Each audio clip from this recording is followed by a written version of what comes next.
Okay. intent. We But are then how do you draw a line? recording and You we gotta are hold, on the rules are music, good rules. so- Okay. All right. Call to order our 2021 tax budget hearing for the Huron City School District. Randy, will you call the roll, please? Mr. Ward. Here. Mr. Slocum. Here. Mrs. Mass. Here. Mr. Jones. Here. Mrs. Green. Here. All right, Okay. tax budget hearing. This is my little spiel, I guess, and both the right document. Again, this is a statutory item. By 20th of January, I have to file with the county auditor. Our tax budget is essentially our request to the county auditor to collect the taxes on our behalf. The county budget commission can take a look at your tax rate and go, you don't need that much money. We're not going to collect it all now. So it's really our documentation say, you need to collect it all, whatever. So, and this is the first step, if you will, in the budgeting process. The 5-year forecast, the tax budget, and our budget for next year should all kind of tie together. Numbers will change because it obviously evolving and stuff like that. So it's pretty simple. I'll just make a couple comments, and we're supposed to have a tax budget hearing to the public. If they want to come in and question it, they can. And I don't know how many years I've been involved in school finance, either a board member or treasurer. Never once has anyone come in and asked about the tax budget. Some counties are actually doing away with it. But you can see this. This is just a listing of all of our current levies and their maximum rate authorized, which means when they were approved. For example, we have on the rolls, 73 mills that have been voted in essentially, not all of them, but most of them are. Of course, the library bond retirement's in there too, but that's small. But the bond is 73, but really at this rate, because of all the years we're collecting at about 20. So that was a voted in millage. And as you can see down here, we have, we have, where is it here? Oh, all our levies are continuing. We have 2 emergency levies, which are 10-year levies, so that's all it is. There's our levies. And then I say, okay, Mr. Auditor, here's our general fund, where our cash balances are, what we expect to get from property taxes, what the county auditor does. He looks at the millage, and then he'll back by March, they'll send back to us, say, hey, here's your rates and collections, and you have to approve that. But really all I'm doing is saying, here's what we need. They're going to verify the numbers and say, here's what you're going to get. So there's nothing really any different here than what's in the 5-year forecast. 5-year forecast, remember, just on the general fund, that's this box here. But we also have our permanent improvement levy, which is just what it sounds like. And again, we've got our capital spending plan, and our collections for that will stay stagnant because we can't collect any more than what was voted on and what that was passed. I looked that up, but this district was pretty forward thinking of a permanent improvement levy. Yeah, I want to say 70s maybe. I mean, or maybe 80s. Quite a long time ago. Okay. And then the rest of it are things like the library bond funds. We have a little bit of library collection that comes to us, and then all of our other funds. And these are non-tax funds like food service, the student organizations, athletics. All those are funds that I show them, but there's no tax dollars involved, so it's just really for show. So that's really it. Or nothing's really changed from the 5-year forecast. It's just that we're asking for our money. That's Okay. Any questions on that? I can go into detail, but I think the 5-year forecast for us is a more useful document than this. This is for the county auditors. And we are fortunate that we do this simplified form. Some counties still have an old-fashioned form, which is much more complicated. Okay. And so maybe some will get away with it. But it does come into play if you have bond issues. For example, if you were paying off a school like in my previous district, we were getting toward the end of that bond repayment, we had plenty of money in the bank to pay off the rest of the bond, so we stopped collection. Because they collected more than we needed to pay off the bonds, so they look at that. So it typically comes more into play for paying off bonds that you have levies supporting. If and when we do a building project, it'll happen after probably all of us are gone, but we'll have that situation. Yeah. Any questions on this? Anyone? You'll be asked to approve it in the organizational meeting. Okay. Okay, if there aren't any questions for Randy, can we have a motion for adjournment for the tax budget hearing? So moved. Thank you, Jody. Second. Second, John. Randy, call the roll. Mrs. Mass, Yes. Mr. Jones. Yes. Mr. Ward, Yes. Mr. Slocum, Yes. Mrs. Green. Yes. Okay, 1 down and 2 to go. Okay, call to order our organizational meeting for January 2021 here in City School District. Would you call the roll, please, Randy? Jones. Here. Mr. Ward. Here. Mrs. Mass, Here. Mr. Slocum. Here. Mrs. Green. Here.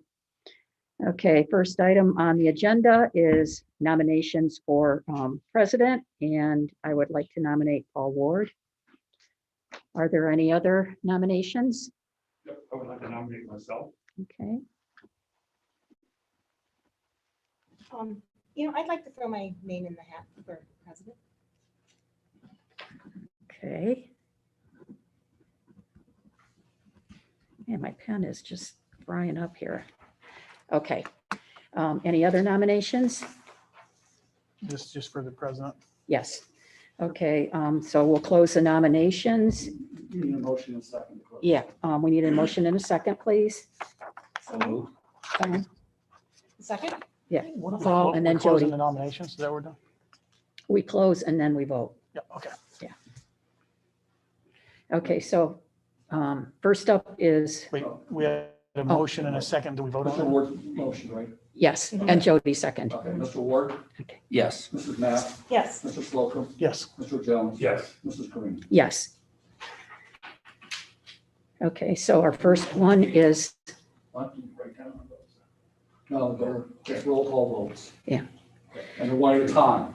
right, so we do call first. Would you call the roll for that, please, Randy? Okay, let's make a little bit different space here. Okay, so Mr. Ward, Mrs. Green, Yes. Mr. Slocum, Yes. Mrs. Mass, No. Mr. Ward, Yes. Mr. Jones. No. Okay. Okay, All right. all right, then we do for John. Yes. Okay, call the roll, please. And Mr. Jones, Yes. Mrs. Green, No. Mr. Ward, No. Mrs. Mass, No. Mr. Slocum. No. Okay. All right, and then call for Jody, please. Mrs. Mass, Yes. Mr. Slocum, No. Mr. Jones, Yes. Mrs. Green, No. and Mr. Ward. No. Okay, I don't know.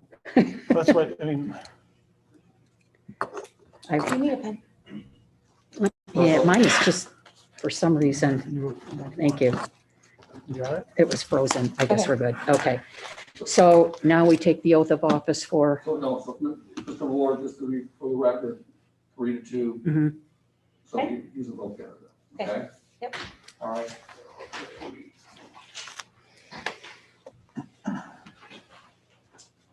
That way you can follow.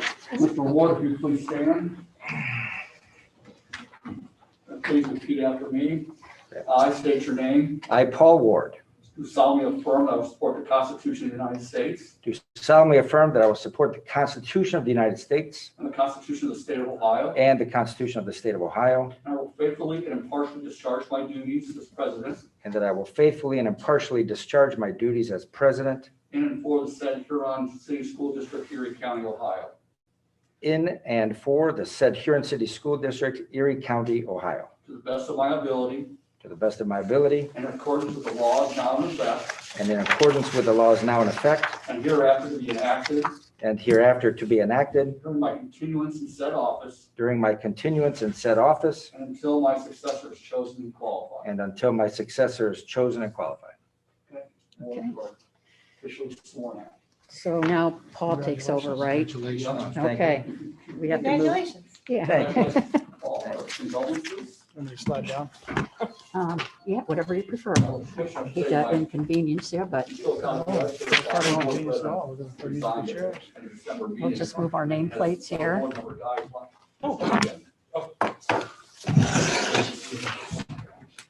That's not great. You.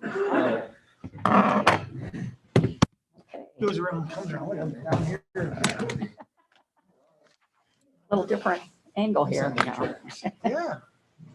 Very good.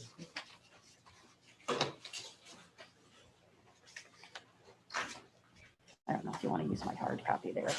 That's all right. I've got one. Okay. Thank you, though. Well, so you don't do the President Pro Temp doesn't go all the way through it. huh? No, it says here Since you've that, got it, I guess it's. yeah, This way of doing it. So we're still in the organizational meeting. yeah, so.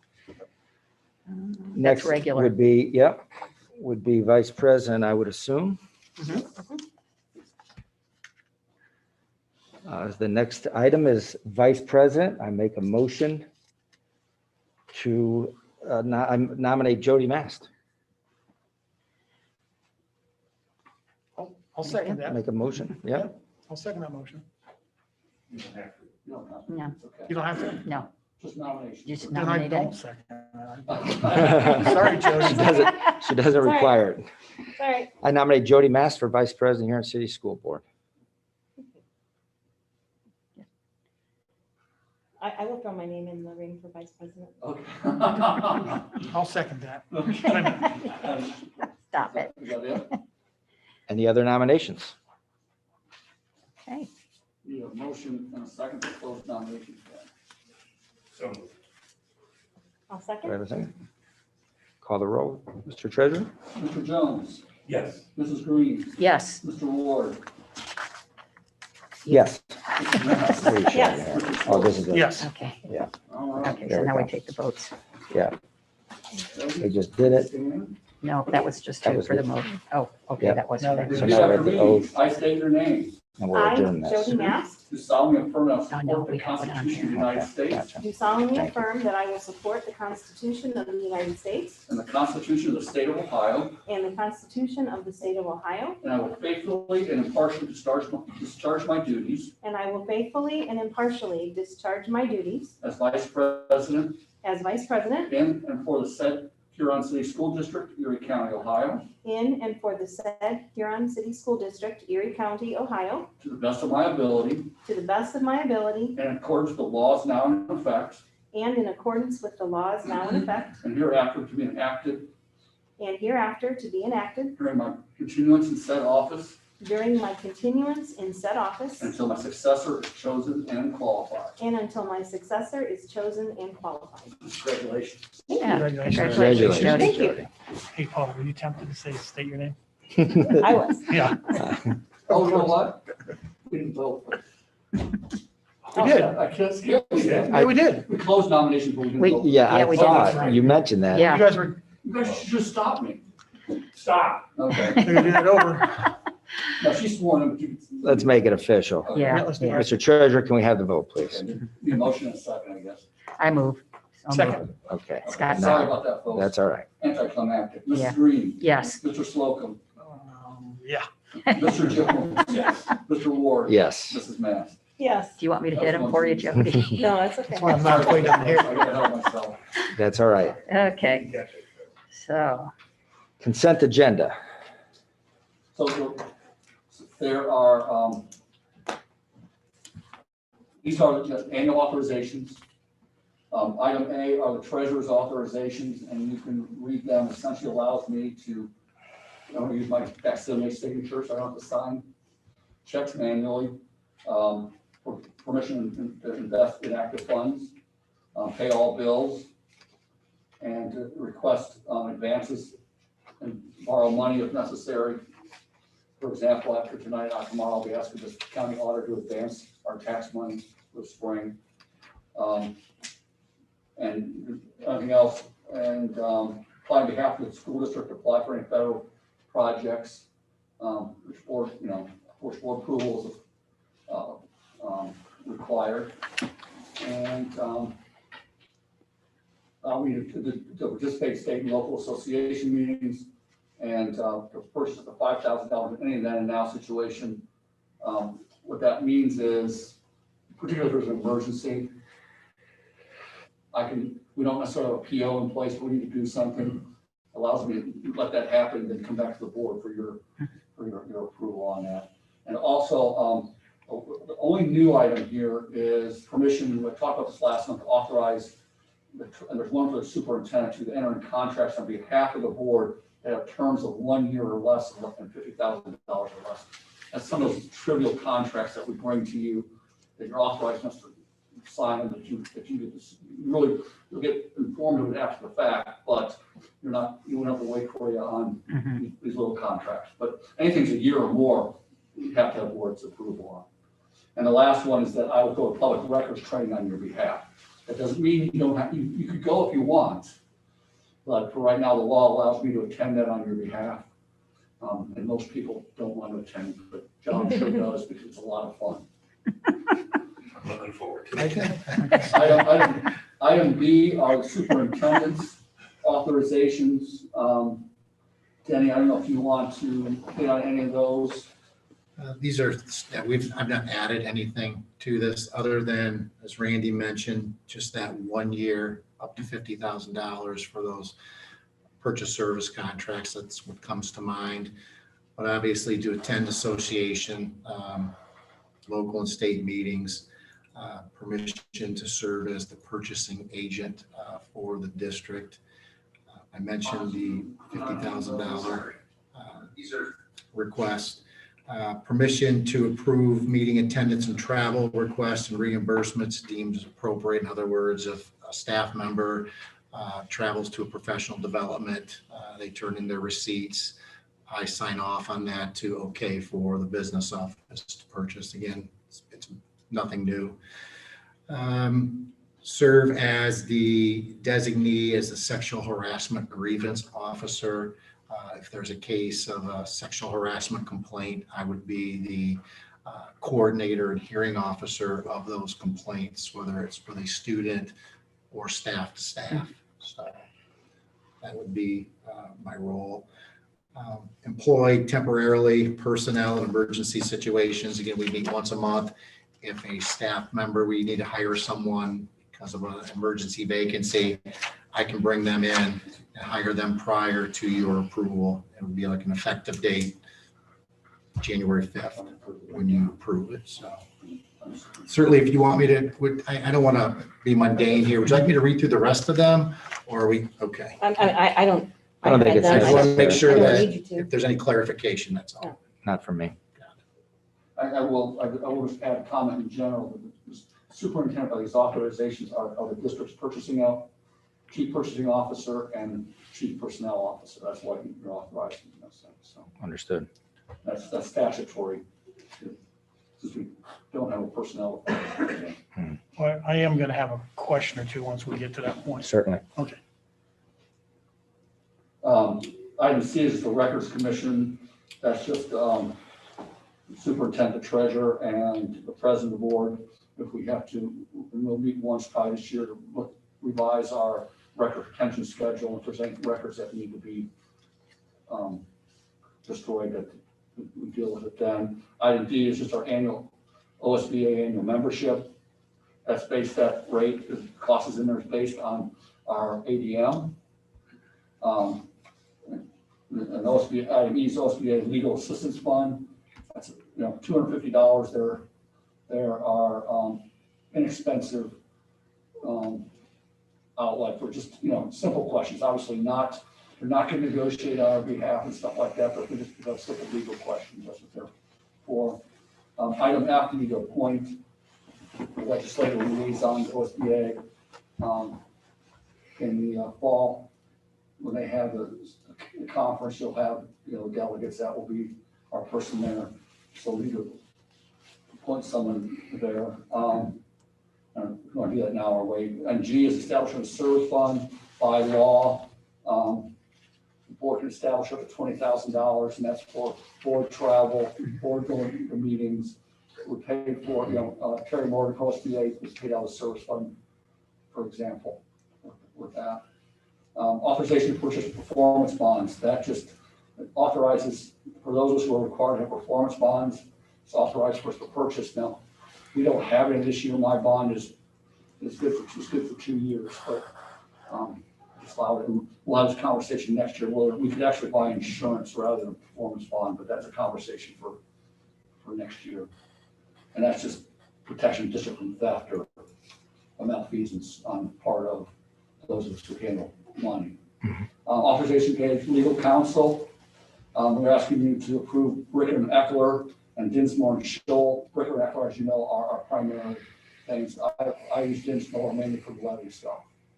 And then item J, I think is when you need to have some conversation on your board liaisons. Item K is the proposed meeting schedule for next year. So those are all the items. So, Mr. President, I think you need to look at appointing your legislative representative and talk about any appointments to your board liaisons. Do we have any desire to change from last year's assignments? For board liaisons, Yes. I would be happy to, if someone would like to be on Parks and Rec. I mean, I very much enjoyed it, but if someone else would like to do that, Mhm. I'm more than happy to do that.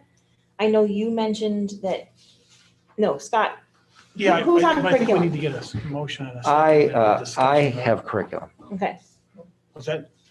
No, I had suggested that I think, because of my lack of time, that someone would do a better job with the yeah. Huron Yeah. Education Foundation. I Yeah. think they need a better representation, honestly. And I would be more than happy to pick that up if someone else wanted Parks and Rec. It's a very robust meeting. I mean, it always meets and it's great discussion. You're planning things for the city and you work with the schools. So I would be happy to flip-flop somebody. I would, if you want, I would flip-flop you because that's later on Monday nights. The meeting's It's- nice. and they're I did on- it for like 7 years and it was easy. It's on Tuesdays. Tuesdays, Tuesday okay. nights at 6:30. Yeah. Yeah. I'll flip you on that. Okay, Here's our current ones. Yeah. if that works. Yeah, absolutely. That's fine. That works So, fine. any other discussion on the liaison assignments? So motion to approve item 4, the consent agenda as presented, items A through K.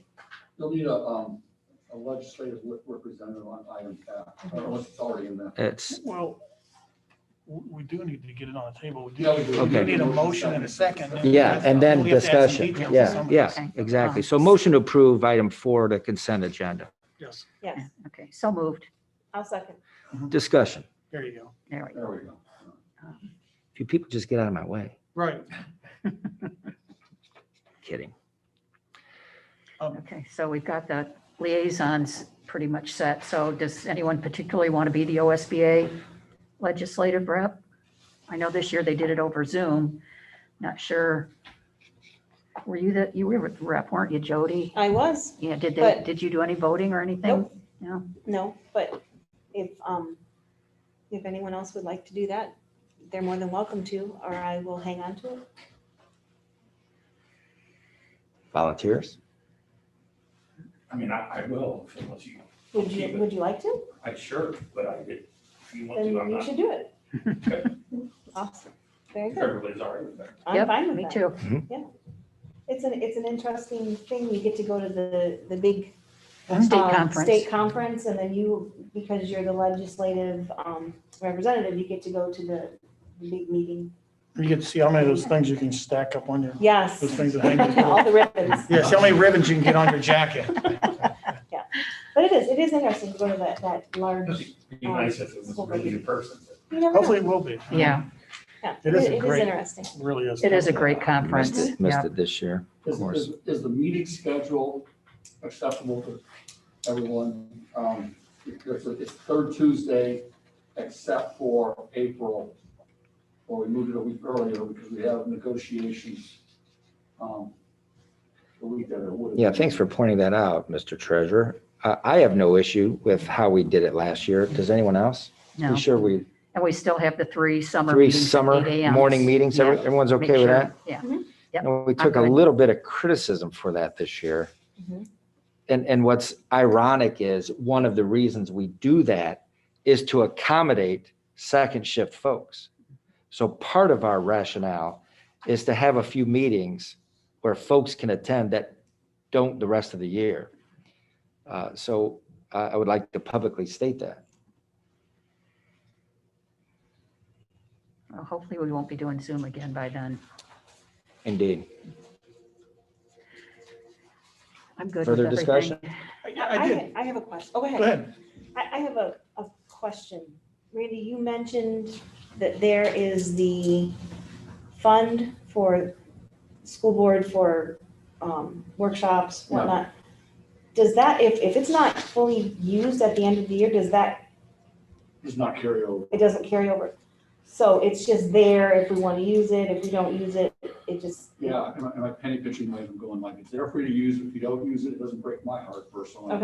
Okay, so it's not like we're throwing away money. No, because no, we're not no, using it's it. coming out of the general fund, it's just, boards have to approve that, and there's and 20,000 is the maximum amount by law. Okay. They're allowed to. Okay, Most boards do that, because, Okay. it just makes sense. If you Sure. want to do some things, if you want to go on a retreat, so open to the public, you can use the money for all those kinds of things. Okay. Thank you. I just wanted to make sure it wasn't No, it's being not- wasted. No, it doesn't carry forward. Okay, perfect. Thanks. Scott, did you? Yeah, I did have two questions, and I would preface the questions by saying, really, my questions have absolutely no reflection whatsoever of a lack of confidence in both Denny and Randy. I'm just asking for clarification. There's one about the permission for superintendent or designated to serve as sexual harassment grievance officer. Has that always been the case? Is it you, or do you have a designee who does it? It's me. It's been me since I've been here. Okay, and the reason why I asked that, and I guess this is a bigger discussion, that's part of a policy we have. Correct.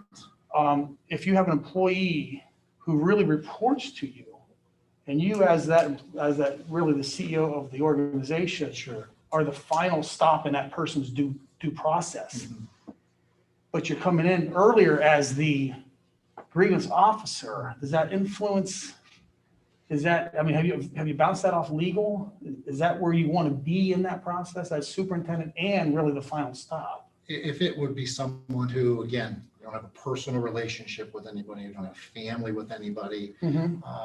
So if I felt that there would be a possible conflict, I would certainly reach out to legal just to ensure that the process was with fidelity and that it was clearly defined. But again, I don't have a relative, I don't have a personal relationship with any of our staff. Yeah, I was thinking more along the lines, just specifically steps in that person's due process. Sure. And I think you would be the final appeal, wouldn't you? Well, I start with leading the investigation. Now, I may designate someone to conduct the investigation, similar to our Title VII, Title VI coordinators as well. I could designate another investigative officer, but I would be responsible for gathering the data and creating the report with the final decision. And again, I don't have the policy directly in front of me to what those steps are, but it's clearly, if I recall, clearly outlined, like our bullying policy, that I would follow through with those, or that coordinator would. But certainly would always default to legal for guidance when it comes to situations of that Yeah, type of I was thinking magnitude. strictly procedural, not No, I think it's a not great, personalities or names I or think it's a anything, great just question. procedural. because it really is procedural. It's a procedural process. Yeah, okay. Very similar to the different title coordinators that we have. If you look at those, they're very, very direct with the processes and steps that you have to check off as you go through the process. Okay, that's good. And then my second question again, and I hope this does not reflect that you think I'm lacking confidence in either one of you again. I think it just represents a change, and I want to just understand it. The authorization to spend that money, we've gone from, I don't know, what was it, 10 or 20,000 to 50. Is that kind of what we're seeing? Is that normal nowadays, or? Well, by state law, see, here's why I picked 50,000, because by state law, we can approve a purchase order without your approval up to 50,000. The difference is that purchase order is a contract, but it's not a contract, so it doesn't have to come as a chief purchasing officer and the chief financial officer, we can approve that. Now, as soon as something crosses our desk as a contract, that's what we're talking about here. And so Okay. 50,000, I picked 50,000, Scott, just because that's what state law allows Okay, and federal purchasing allows. Certainly the board can have whatever number they want, but let's say, we need to buy, I don't know, textbooks that are, $49,000. It's not a contract, it's a one-time purchase. We're gonna do a purchase order and do it, and it's not coming from the board, right? yeah, So that's kind of why I picked that number. It's not, Or a There's boiler nothing goes down magical. inside Right. of an emergency. you want to wait till and the has next to board purchase. meeting to get approval to do something that needs well, done. and again, 90% of the contracts you're approving are small amounts many times. And that's really, okay, where's the line? What's the right line for, you should be aware of everything, but do we need to wait for you on those? And I think we've got more important things to talk about, not that it's a whole lot of time, but I just see these little things, why, I guess why. Okay, Especially considering we're a board that meets monthly only, where some boards are bi-monthly. So waiting 30 days for us to meet or calling a special meeting gives me I think the feeling to allow a little bit of latitude on that issue. And as the treasurer pointed out, it's public. We will find out. yeah. And it's still got That's not, We get a disbursement summary, that's why we added the disbursement summary in the financial report. If you want to go through what we literally every check we wrote, you can do that. Some boards actually, the treasurer can't write a check until the board approves it. So they pay bills once a month. Unfortunately, thank you for not being that way. But it's your prerogative, Scott. It's the board's prerogative how tight or how loose you want to be on that. Yeah. I'm just trying to find the right balance between you having your proper oversight of us and then Denny and I run the operation. That's kind of what the right balance is there. yeah, I appreciate that. I wasn't necessarily looking for justification, because it sounds sound to Yeah. me. No, I struggle with that. That number used to be like 25,000 and it's just gone up, Yeah, And I and we've think gone got back and forth policy, but I don't know if it goes into detail. over 4 terms. Gone up. We have Mhm. policy Yeah. as far as purchasing when you need to It was have, 15, it was 25, quotes and we've or played going with it a out to lot, bid. so I can see why that Oh, seems it's like high, Yeah. but no, Fair not question. for this, off the top of my head, of course. We do not have a policy that directly, that's one reason why bringing to you as this authorization, there's nothing in our policy that dictates that. There's other things on bidding and specifically on demolition and building projects that require your approval, but on just kind of normal stuff, there's nothing in our policy except it for grants, which you follow, state, federal law. Yep. That's all it says, which is $50,000, for example, without, or there's some bidding requirements and all that kind of stuff. Good Yeah, question, very Mr. Slocum, and important Thank you for discussion. the time. Indeed. Thanks for the explanation. Anyone else on the discussion of the consent agenda? I actually have one more that I just noticed. It's not on my printed copy, but there are 2 of us, myself and Mr. Jones, who are school safety liaisons. The way that has been working, the superintendent has, prior to that, it was only me, just simply reports to me the latest improvements and enhancements to in the category of school safety. Mr. Jones, I think one of us is fine with that. Would you like to take that? Sure. So you can strike through Mr. Ward on the school safety, and Mr. Jones will take it for 2021. That'll streamline communication a little bit for our superintendent. I think he's been telling them all of it. Or Randy actually has been keeping all this up to date. Mhm. Yeah, in many ways. Indeed, indeed. Yeah, there's no. one more thing, if I Certainly, might. certainly. Since Economic Development Business Roundtable has really kind of come to a halt with the change in city council and city City manager, when and if that does start again, I personally feel like economic development and Parks and Rec go together. And they meet on the same night. So that's Scott. You probably can't do a 4:30 meeting, correct? That would be tough. Okay, so I would, Yeah. are you okay if I just keep that if it does Sure, yeah, yeah. keep going? At this time, it's not, but Yeah, I don't see things changing for Okay. me for a while, so Okay. 4:30 is tough. I would have thought so. Okay, perfect. I appreciate that. Thank you, Mrs. Mast. Mhm. Further discussion on the consent agenda. Motions on the table, I believe, or no? Yes, yes. And a second. Yeah. So, Mr. Treasurer, take the roll, please. Mrs. Green, Yes. Mrs. Matt, Yes, Mr. Slocum, Yes, Mr. Jones. Yes. Mr. Ward. Yes.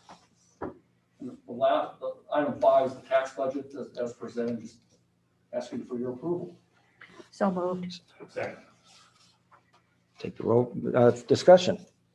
Take the roll, Mr. Treasurer. Mrs. Green, Yes. Mr. Jones, Yes. Mr. Slocum, yes, Mrs. Matt, yes. Mr. Ward. Yes. Motion to adjourn the 2021 organizational meeting. So moved. Second. Mr. Treasurer. Mrs. Matt, Yes. Mrs. Green, Yes. Mr. Jones, Yes. Mr. Slocum. yes. Mr. Ward. Yes. Okay. Organizational meeting adjourned.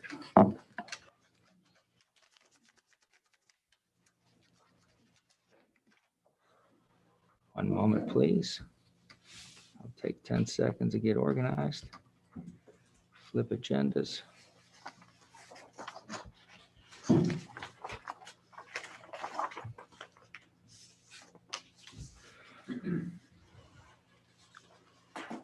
Call to order this January 2021 regular meeting of the Huron City Schools Board of Education. Mr. Jones. Here. Mrs. Green, Here. Mrs. Matt. Here. Mr. Slocum, Here, Mr. Ward. Here. Shall we stand for the pledge? I pledge allegiance to the flag of the United States of America and to the republic for which it stands, one nation, under God, indivisible, with liberty and justice for all. Thank you.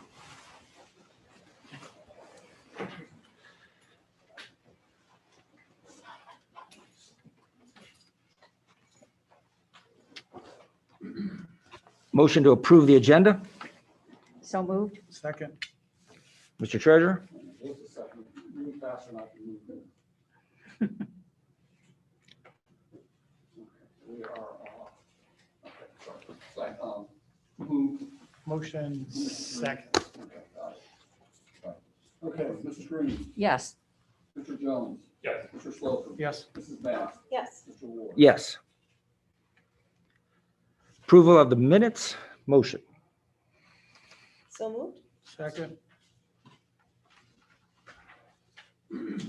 And those are from both the special meeting and regular meeting. Both December meetings. Yep. Yes. Mr. Treasurer? Mrs. Matt, Yes. Mr. Slocum, yes, Mr. Jones, Yes. Mr. Green, Mrs. Green, Yes. oh, it's Mr. Ward, Yes. sorry. Now- No confusion. We have time for audience participation. We allot 30 minutes of total time, this part of the meeting, and we ask a 5-minute maximum for anyone who would like to speak. If you would like to speak, please state your name and address. Now's the time. Hi, my name is Teresa Brayville. My address is 906 Salem Drive. And I'm here this evening to ask the board to reconsider the 5-year restart plan for January 19th. If that is still the plan, as I have received zero communication from either my children's teacher, my children's principal, from the board, or from the superintendent, if that's the plan. For the third quarter. Considering that the COVID positive cases have remained steady since the November meeting when I last addressed this issue, where you voted to remain hybrid then, I would wonder why we would change the course now. The majority of families have adjusted and adapted to the hybrid model. There is an increase in a few failing or close to failing students. And I guess I would like to keep the hybrid, but let's focus on those students and families that are struggling and get them the resources that they need, as opposed to upending the majority who've already adapted to the plan that we already have in place. I do have a few other ideas on that. I know one of the biggest concerns of the board, and I've also heard Mr. Muratori, this was one of your big concerns, is the total number of days that the students have been in school. And because of hybrid, the actual in-class days actually turns out to be a low number, but in reality, every day is a day that the students are in class. Remote days are school days. So our children are in school 5 days a week. And if you're not going to consider those as learning days, then you're really, not counting all the work that the teachers are putting in to those remote days, all their planning and processes for those. And I think that needs to be taken into account, that we are in a 5-day schedule. Here, let me give you an example. This is my second grader's 5-day schedule. Monday, Tuesday, Wednesday, Thursday, Friday. So yeah, every night we got something to do. And again, I do want to ask, what do our boots on the ground say? What do our, what have our teachers said? How do they weigh in on that? What learning style do they prefer? Do they want to be all remote? Do they want to be hybrid? Do they want to be 5 days? Have we asked them what's their opinion? The last meeting in November, it was the majority of teachers preferred the hybrid model. And there were several teachers here who gave reasons for that. And I think that their voices should definitely still be heard in that consideration for that.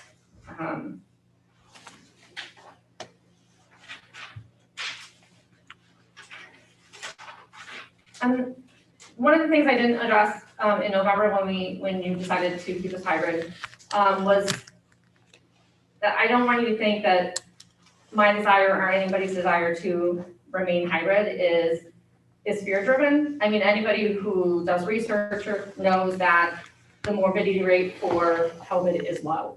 We all know that. But I don't think that that's an excuse to just to throw caution to the wind. The incidence of long-term effects from having the infection, they're still unknown. The infection, we're seeing many ongoing medical issues like undetected heart issues, even in youth, still happening. So there's still a lot of unknowns out there.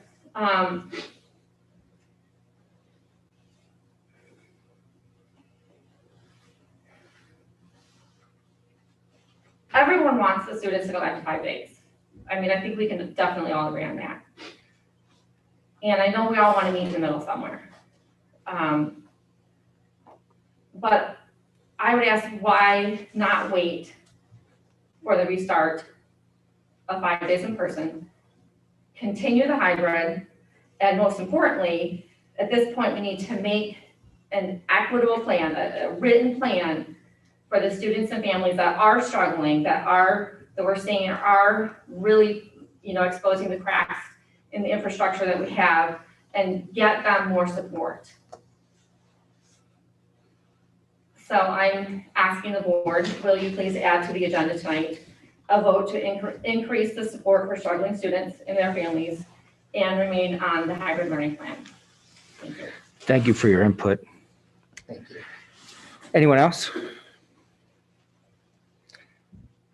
I didn't know this was gonna come up. That was fun. My name is Mindy Bruno. I live at 3004 Deerfoot Trail. And I didn't know this was gonna come up, but I guess I need to say my side. My son, we support him, we're there for him, we work with him. He needs every day. He can sit in the house and he just can't do it. He needs to be in front of a teacher. I'm his mom, I'm not his teacher. I can't sit down with him and do math or do whatever because he looks at me like I'm his mom. He doesn't want to, and I can't do it the way they do it now either. And I mean, I am struggling to get him to do his work on the days he's home. He has never been a crazy school kid. I used to have to drag him out of bed to get him to go to school. Now he is begging, can I go somewhere else so I can go every day? I need to be there. Now that sports is over, he's got nothing, he's in that low right now. But it's just, and I feel like with the 5 days, you are giving them a choice. They can be in school or they can learn from home if they want. I feel like that's giving us, I know the hybrid's kind of a middle, but it's not. And then my son, there's a lot of them out there that have the parents at home and they're trying, and it's not like they just need to be in person. They need that organization in their life to learn. He's not getting it. And he's in 8th grade, he's taking freshman algebra. And as an example, they were doing a test and all of them got C's. And he's like, it's hard to teach this 2 days a week in person. When you're learning a new thing, and they can't focus at home, I can't teach him the algebra like he's learning it. So they had to retake the test again and they're like getting behind on it. And I feel for them because, my daughter's struggling in college, I won't even go with that.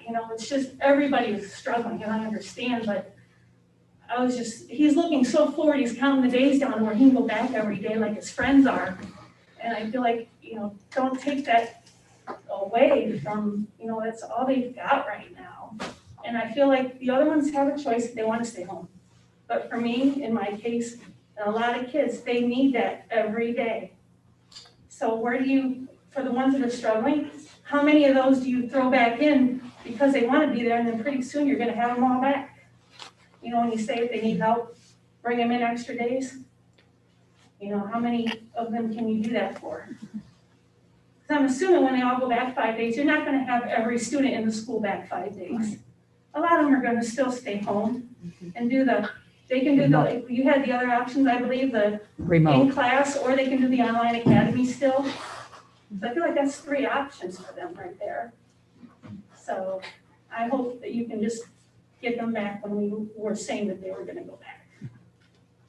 So, and he needs that socialization and everything. I just feel it all comes in one whole. And I know my student's not the same as everybody's, but I just hope you can keep it, so. Thank you very much. Would anyone else like to address the board?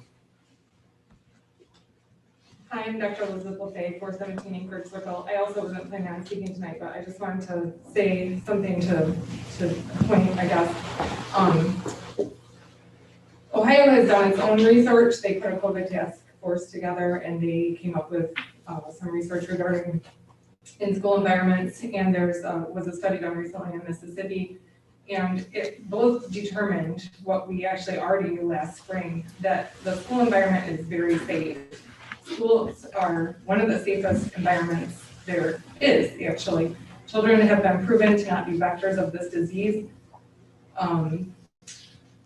Teachers and students would be safer in school actually than shopping at Meijer right now. And Meijer employees are working full-time and have been through this. So yes, case counts are remaining steady, but what are we waiting for? It would be my point, so. Thank you very much for your input. Anyone else? Take this opportunity to address the board.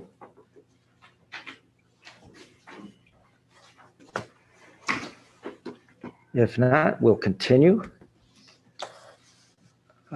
Item 6, superintendent's report. Okay, well, thank you, Mr. President. You may or may not be aware that January is Board Appreciation Month by OSBA, and obviously a year like no other. So lucky you. challenging, unpredictable, exhausting, you know, add the adjectives to what the year has been. But it's times like this, exactly times like this, where that sound leadership, that strategic decision-making that you do every day is most valued. So on behalf of the faculty and staff of the entire Huron City Schools education family, I would like to just say thank you for your service, because what you are doing is service, and oftentimes it's very thankless. And not often are you mentioned that what a great job that you guys are doing. So I'm going to pass around in no particular order this fancy plaque that we had made for you. So Mr. Slocum, if you would pass down. Thank you. And you know the way we roll, that we This is have to have a mine. photo op here. Throw those. Because again, I think that you need to embrace this, because you are doing a very important service to the Jody. community and the students and families Very nice. of Huron. So again, thank you for your service. But I'd like to get a photo op if we could, to show that we're modeling masking up.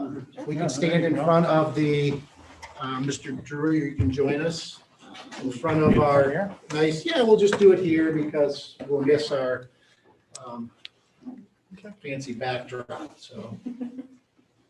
Oh, you Yeah, we're want coming that up. one of Yeah, if we could, just so we just, Come out I front. know we're not completely physical distancing, but we're masked up. We'll do it like real quick. Yes. Nobody breathe. Hold your breath. The nice thing is you don't have to worry about your smile.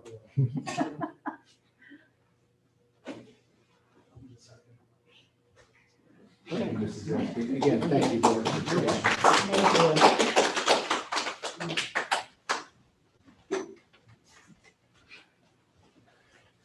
Okay, again, thank you, everyone. I do want to take a few moments, and I'm sure I will address some of the comments that were made. And again, I want to thank all of the folks who, again, it's not easy to stand up and share your thoughts, so I appreciate that, what you've done. So I'm sure I will address some of the comments that were made.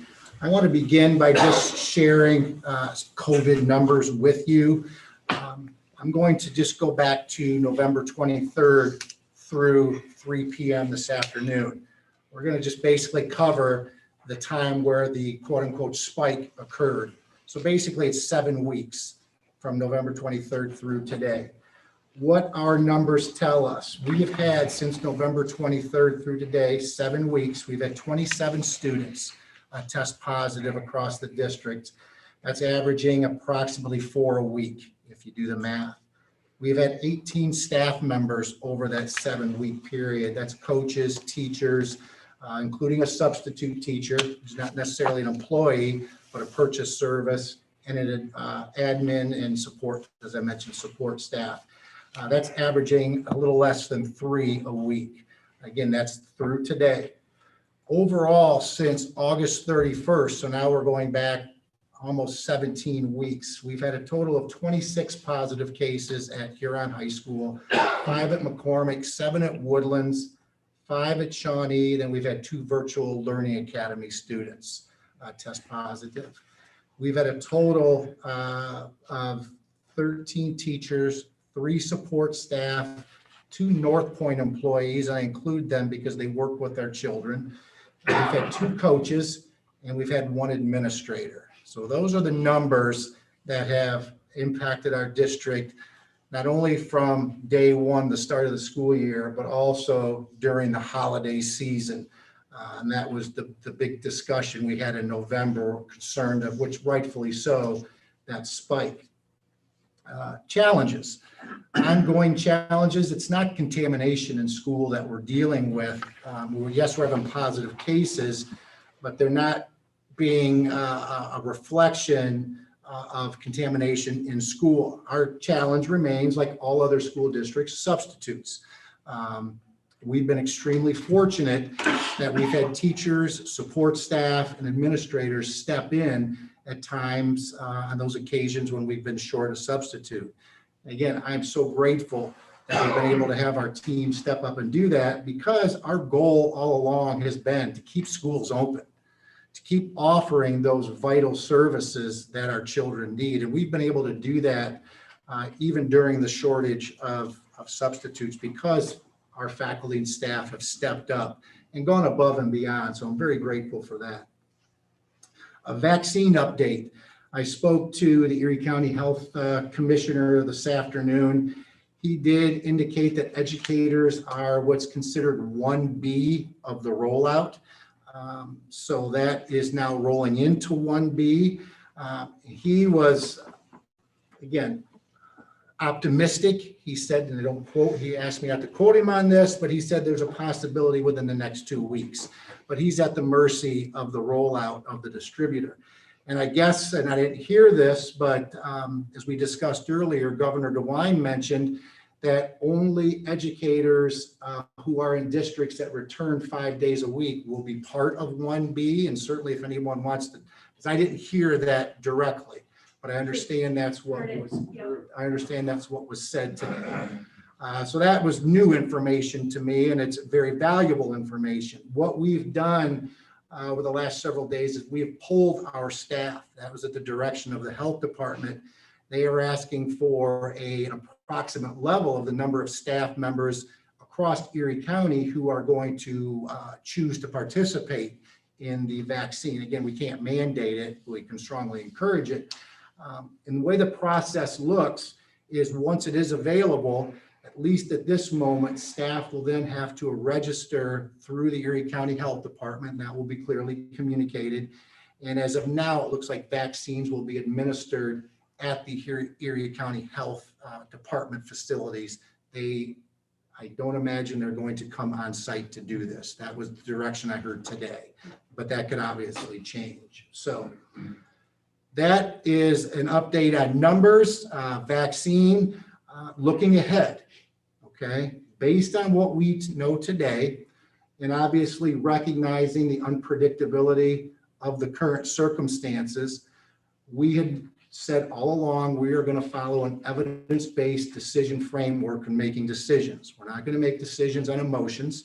We're going to make decisions on as much data as we possibly can. One of those data points was going to be our internal COVID numbers, and I shared that with you. Another point of reference is research on contamination in schools. As was indicated, there was a study in Mississippi and Ohio that did a study on quarantining, and they, not my words, governor's words, the American Medical Association, the CDC, American Pediatrics, they all are stating that schools are considered a safe environment. Contamination in schools is not the concern. Our health commissioner reinforced that today when I asked him several questions. Contamination is occurring even locally, according to the epidemiologist. The contamination's in the general community and amongst families. It's not spreading from student to student sitting in a classroom. Doesn't mean that's not going to happen, but we are not seeing that. So the research now is out there, and we're already pivoting on things such as quarantine, the length of quarantine days, how a student is quarantined or a staff member with utilizing the mitigation strategy. So we're following that research. We're also following, now we're about 10 months into COVID, the pandemic. So as you would imagine, there's an abundance of research out there now on the impact this is having on students, not just academically, but the emotional, the social impact, the mental health impact. And again, if you reference the American Academy of Pediatrics, the American Medical Association, CDC, the Delve Institute, they all are stating that what's happening with the length of time away from that structured setting, the disparities and gaps in services are growing for especially our most vulnerable population. Remember, we're 30% economically disadvantaged, and that's considered a vulnerable population. We're almost 15% special ed. That's considered a vulnerable population. The research clearly indicates that those students, that gap, those disparities are growing. And that's the concern. And as Mrs. Grable mentioned, the long-term impact, we don't know that yet. We're just 10 months into this. So we're acknowledging and following that research, that we're cognizant of that. That's a concern to us as practitioners, what the outcome is going to be. Again, that impact. Academics at this point, I just met with Mrs. James and the teacher representation. I don't know, was it Monday? So testing's aside now. Testing's aside. Our most important thing now is the socialization, the emotional, the mental health. Test scores aren't even on the radar at this point. It's those other skills and services that we are concerned about. I also mentioned as part of our evidence-based rubric, what other local school districts are doing. And why is that important for us? Because we share students, we share staff, we socialize with folks in our surrounding communities. I communicated electronically with St. Mary's, Edison, and Perkins yesterday. All three are back 5 days as of Monday. I communicated with Vermillion electronically today and Sandusky City last night. Their intent is going to go from full remote to full back as they committed second semester. And I believe their date is January 19th as well. And Margaretta is strongly considering that. Didn't get a commitment from them at this point. And another critical factor that I think is important for us to consider, because we represent every kid. We represent all 1,300 students. And Mrs. Grable mentioned this, and I appreciate her mentioning this. March 16th is when we closed schools. That was 10 months ago, approximately 43 weeks ago. Okay. By the end of this week, students will have been in front of having access to their teachers, their counselors, their support staff. And again, not all, because we are utilizing that Tiger Monday. We are bringing kids in more during the week, but the vast majority of our kids have been in front of those experts over that 43-week period of time. At the end of this week, a total of 35 days. And we have to recognize that. Whether that's a game changer or not, we have to recognize that because that's crucial. So as it stands at this point, with what we know today, our intent remains, as the Board of Education, we identified in November during our meeting at the request of key stakeholders. The request was, please wait till after the holidays. Please wait till after that bump. And we've done that. We've waited. So our intent at this point, what we know today, is to move forward and return students back full-time second semester beginning January 19th. And again, acknowledging this, that there is no perfect model. I think we all learned this back in March. There's no perfect model for this. We know we are not going to meet the wishes nor the needs of everybody. And there are going to be folks that it just doesn't work for. There'll be folks that are not happy with this. And I absolutely acknowledge this, but we are doing the very best that we can, because we're a service industry, to meet the needs of every single parent and child, remembering though that we have limited resources like any school district. So in an effort to meet the needs of everybody, as was mentioned by a parent, we are offering 3 options. Again, not perfect options, but we're not in perfect times right now. Offering a full remote on-site for those families who desire that, for the students who desire that. We still offer the Huron Virtual Academy. That's the asynchronous model. And there's a population of students who need that. They need that 24/7 access because they don't have the ability to sit in front of their teacher electronically because of schedules, because of personal circumstances, which we have 142 students currently enrolled in the HVA, which is a solid number. And we're also going to offer a remote option, very similar to what we're doing with our quarantine kids now. That's the synchronous model. And that allows our students to join the class live time via remotely, whether it's a webcam, whether it is pulling up the teacher's smart board. You still have access to communicate live time for families where that model meets. again, the caveat there is this is all new technology. Perfection is the ultimate goal, but we're not going to perfect it. And that's the challenge we have as educators. We are perfectionists. And if it's not perfect, it's a failure in our mind. We have to pull back from that and understand that perfection is the goal. But even as we get close to perfection, we're still doing better and not offering an option for those kids. So with that said, moving forward, because it was mentioned in one of the comments, I wanted to talk to you as the board tonight to re-emphasize that the commitment that was made in November, we're going to begin polling parents later this week to identify parents who are going to choose maybe the virtual academy or the remote option. We need to know those numbers so we can balance schedules and inside. That helps us balance with physical distancing, et cetera. We're also going to have a virtual community forum on Monday, January 11th at 6 p.m. I believe we're sending out first thing tomorrow morning, just the information that a link will be coming so people can mark their calendars. But this virtual forum is going to be more comprehensive because we are so much more than COVID. You know, believe it or not, at the end of next week, we'll be at the midpoint of the school year already.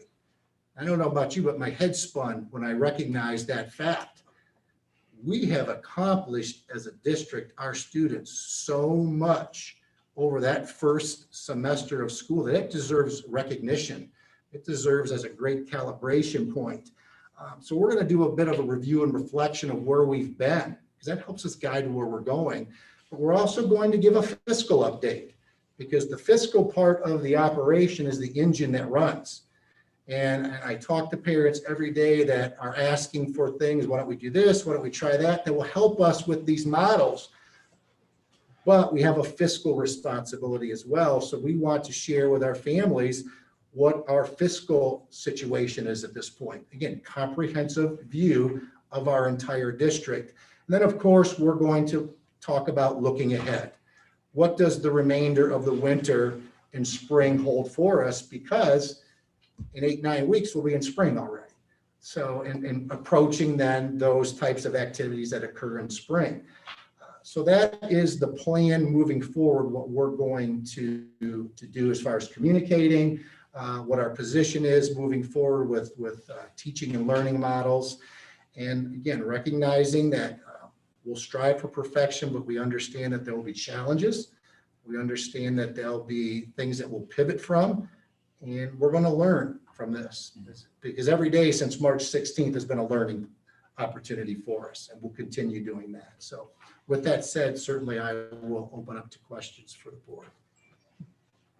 I have a question. Yes. You mentioned that you had started an initial, I don't know if the right word is polling, but you had put something out there for our staff and Yes. teachers if they are interested in getting the vaccine. Correct. How has that been received? It's been well. I can give you the exact numbers tomorrow, because I had Luann send it today at 3:30 end of business day to the health department. Okay.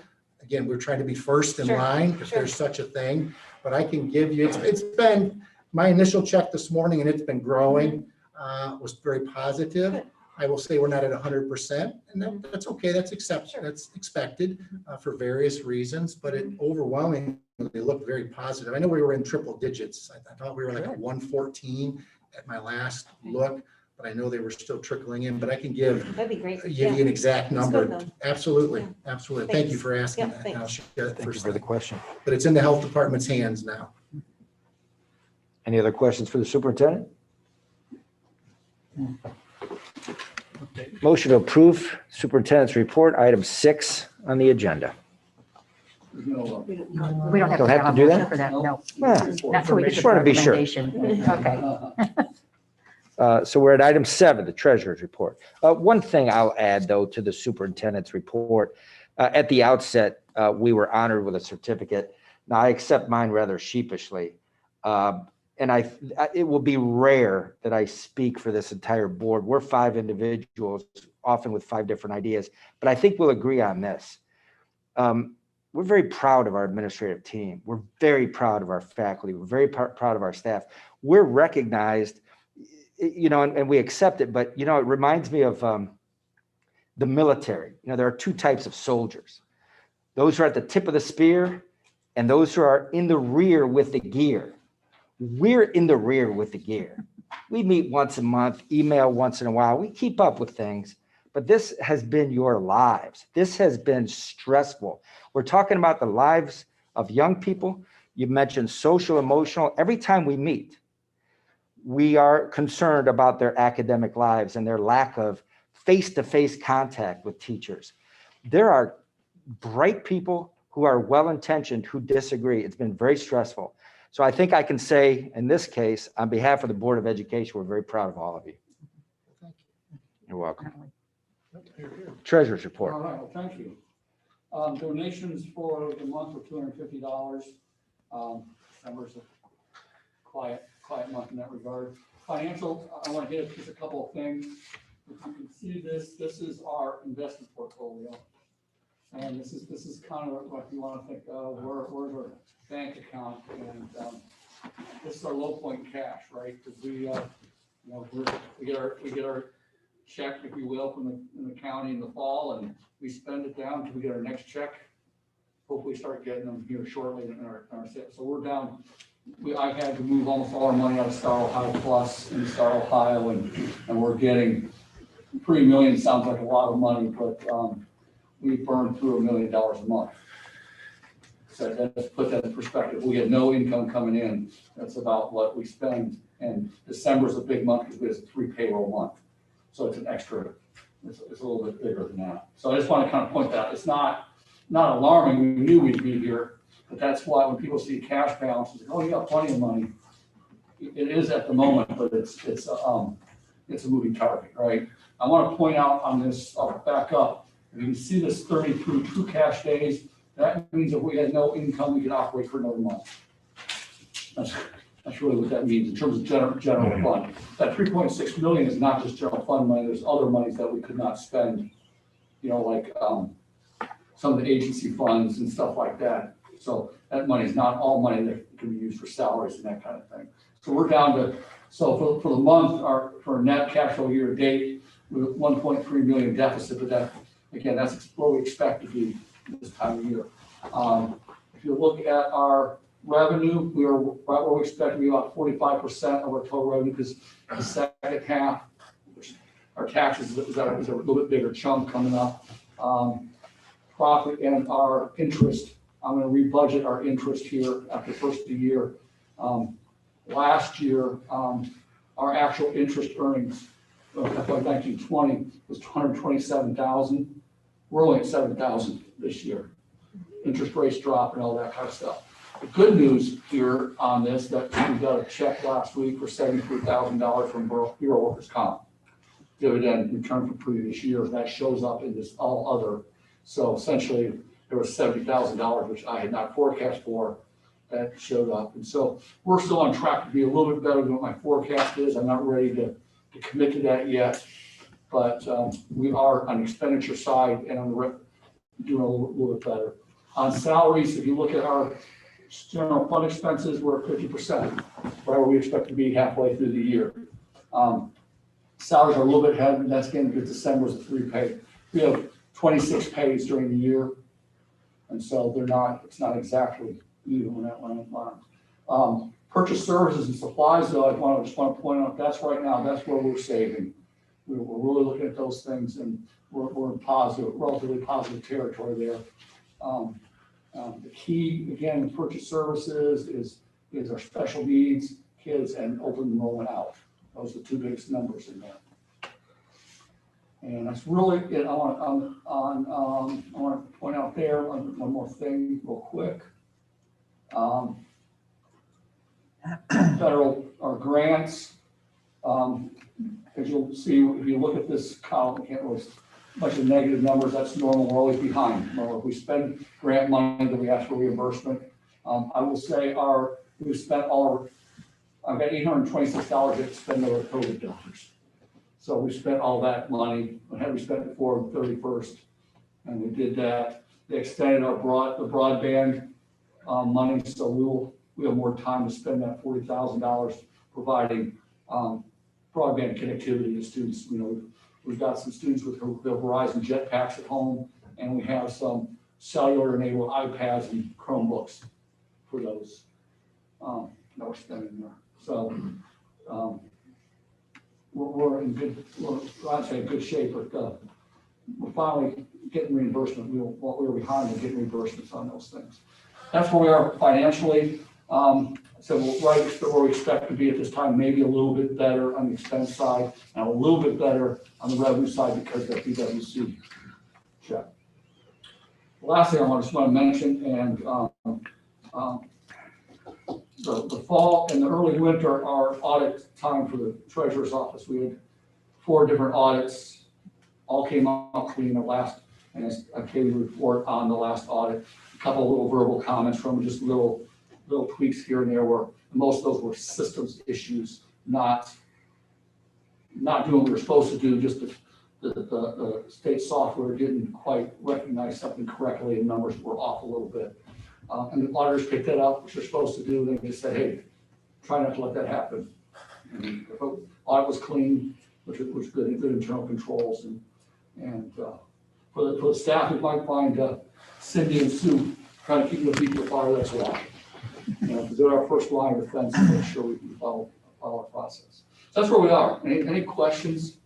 And I apologize, you didn't have time to really look at the finances this time, tight turnaround. But, and you'll have later in the meeting, obviously, you have the resolution to proceed with the emergency levy. That number came out at 5.6 mils, a little bit higher than we expected, but that's the number for 5 years. So, Randy, what's that number, the true days cash, the standard, where should we be? 190 90 to 120. is what's, okay. Talking to a friend of mine, she just changed school districts, and she, same size district as us, she has $16 million in the bank. And they just passed an income tax. I can't figure that out. I said, you know, must be nice. She was kind of complaining about it. Okay. We're close. You know, this levy is going to be really important. It's going to be, obviously, we're going to be struggling next year, a year after that if we don't get it. So we will be borrowing to make payroll next year, probably, if we don't get it passed. And that's not unusual. District borrow and make payroll for their low months. You borrow money for a month and you pay it back, and it's not like a quick loan place where you have high interest rates. You get it pretty low interest rate, but still you have a quick payback on it. Any other questions on that? That's it. I have a question. The minor discrepancy that came as a result of a state audit, is it going to require some sort of upgrade in our system? No, it's like one, for example, a year ago, July, just when I was coming on, we did that plumbing work at McCormick. There's $46,000 on that. That was coded correctly. For some reason, the system did not see that and capitalize it. So that $46,000 improved the restroom should have been capitalized. And there was a couple things on where grant expenditures were off between these 2 different sources a little bit. And it's partially the way Dawn and Betty did some things. They were pulling things out of the system, doing manually. And I use the system more. And now 100% using the system, there can't be a discrepancy because the numbers I use come right out of the system. And if the system's wrong, then that's a different issue. So there's some things like that I realize, you know, now that I didn't catch. But nothing new. They're just verbal, hey, maybe we need to sweep that up a little bit over there. Which is good. And this is different because we never saw the auditors. Everything they did was remote, which is one of the, since I've been here, you know, pushing for the digitization of our records and having these online systems that allowed that. They could literally get into our records with authorization without having to come here and us pull paper and for them and stuff like that. So it's so efficient. And secure. And secure. We've got 2 storage units. Hopefully by summer we'll be down to 1 storage unit of paper. And, and then as things, records will be destroyed and, you know, maybe a year, well, it'll never be out, because there's some things we're gonna keep there on paper forever. Indeed, We're digitizing some of it, but just over time. sure. Thank you. Any other questions for the treasurer? Item 8, treasurer recommendations. Okay, so ask you to approve the financial statements for the close of business on December 31st. Okay. Item A. Item B, accept a donation for Shawnee for $250. Item B. Item C is acceptance of a grant. Mrs. Charvel and Ms. Douglas, Erie County Mental Health Grant again, $10,000. And that's just acceptance of that grant. Approve amended and permanent appropriations. The main changes there are the mental health grant, and we've got another $4,500 from, I don't remember an acronym, but it's OCCRRA. It's for preschool type things, and Brian's gotten like $21,000 for COVID-related stuff for the preschool. I think they're going to buy a dishwasher, some other sanitizing stuff for toys and that kind of thing with that money. So the appropriations are just being able to spend those grant lines that we received. There's some little tweaks. Item E is legal counsel authorization for property tax valuation matters. We use Bricker and Eckler. They watch the county auditor's office and they represent us at the board of revision. Last year, they were a big help with dealing with Cedar Fair and some other things that they helped negotiate for us. Obviously, we're paying an attorney, but they have the skill set to keep an eye on it and on it for us. And that is overall my recommendations for it. So moved. Second. You got it. Mrs. Green made the motion. Mhm. And John, Scott. second. Scott or John, I'm not sure. you pick. I heard John first. There you go. Mrs. Green, Yes. Mr. Jones, Yes. Mrs. Mass, Yes. Mr. Slocum. Yes. Mr. Ward. Yes. Item 9, superintendent recommendations. Okay, thank you. Item 9A is personnel related. I would recommend that the board approve grudgingly the retirement of Mr. Steve. Is submitted his retirement effective January 30th of 2022. I would just like to go on the record and say what an absolute phenomenal teammate Mr. Zek He's has been, amazing. and will Yeah. always be just a tremendous resource for Huron City Yes. Schools and our transportation department. Item 9B, I would ask for the board's approval. This is a change of placement, certified salary schedule for Ms. Adeline Jackson due to her continuing education, and this is due to contractual language. And item 9C, I would ask the board approval of athletic supplementals, 2 supplementals as listed as support staff and also an assistant coach.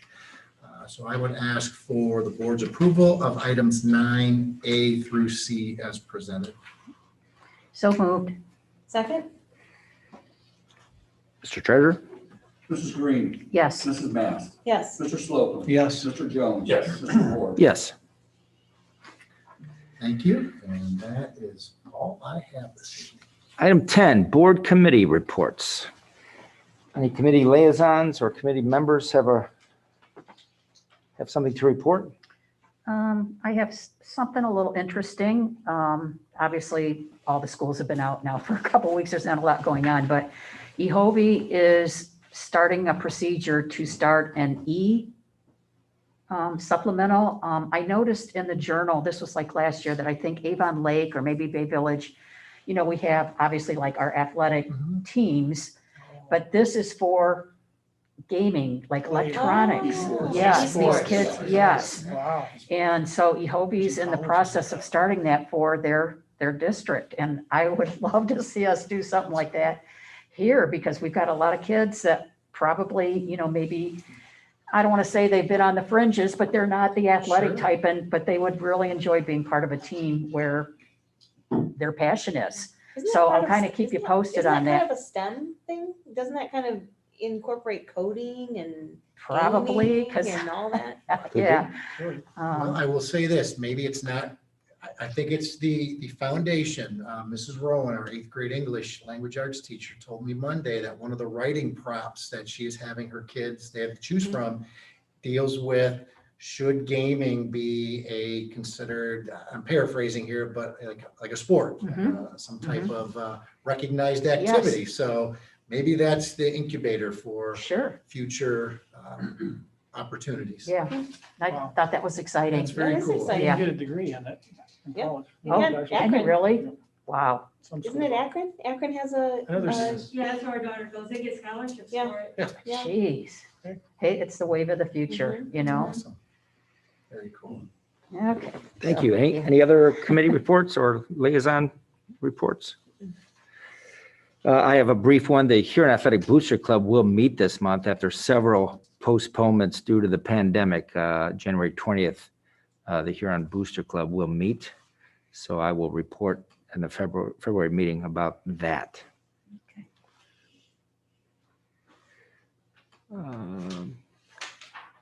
Resolution to proceed.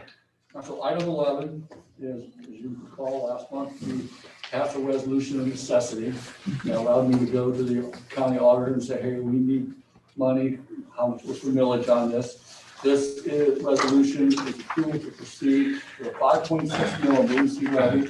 Be on the ballot May 4th. It's a 5-year levy. You can read through the language in there.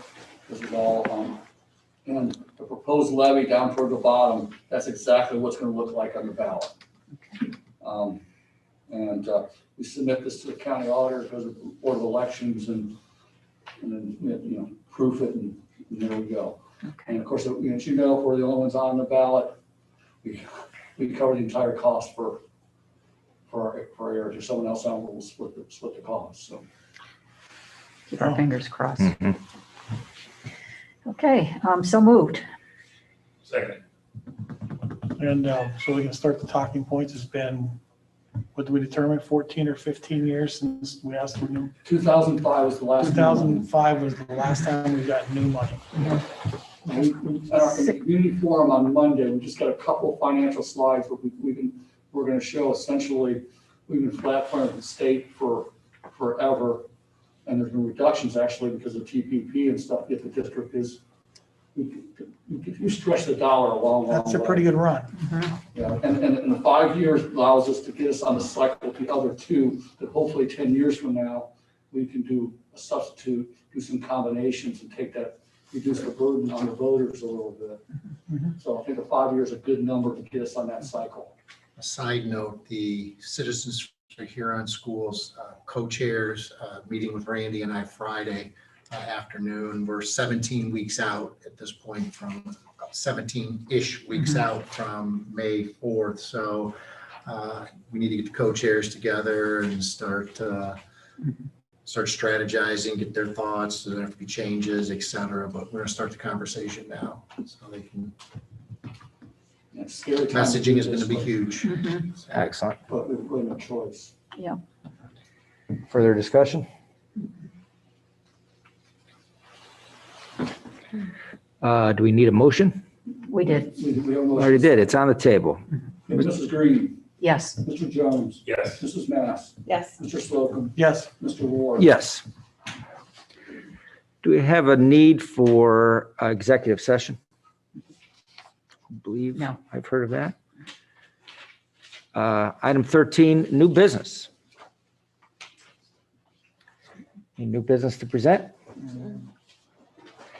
doesn't seem like. Next meeting will be Tuesday, February 16th, 2021, 6:30 PM. This Six. location 6 o'clock. 6 at o'clock. 6 o'clock. I would have been late. Thank you Yes. very much. How about a motion to adjourn? So moved. Second, Mr. Treasurer? Mrs. Mass, Yes. Mrs. Green, yes. Mr. Jones. Yes. Mr. Slocum, Yes. Mr. Ward. Yes. Seems to be a long stretch. Meeting adjourned. between- Congratulations, I Madam know, Vice isn't it? President. Yeah. Thank like you. 7 President, weeks or something. congratulations. Thank you. It's gonna be a long stretch. Yeah. Well, it's kind of one of those. Well, this Maybe is, not this, one I of think them. this is the earliest we've ever had the